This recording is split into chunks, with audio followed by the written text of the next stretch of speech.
Hello guys and welcome to Tech Trick Tutorials. So, how to disable HDR video playback on Instagram. Well, it's going to be really simple. So open up your Instagram, if you may, and go ahead and on this sector right here, oh, it's a little bit loading here, but I'm going to need you guys to click on this icon right here on the side, the man icon, and then it's going to be routing you to the settings.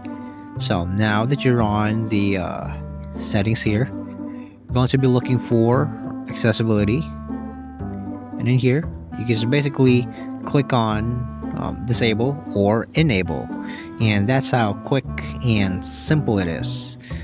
Yep, we're done here. That's just basically how you turn that thing off. So thank you so much for watching Tech Trick Tutorials, and you guys have a nice day.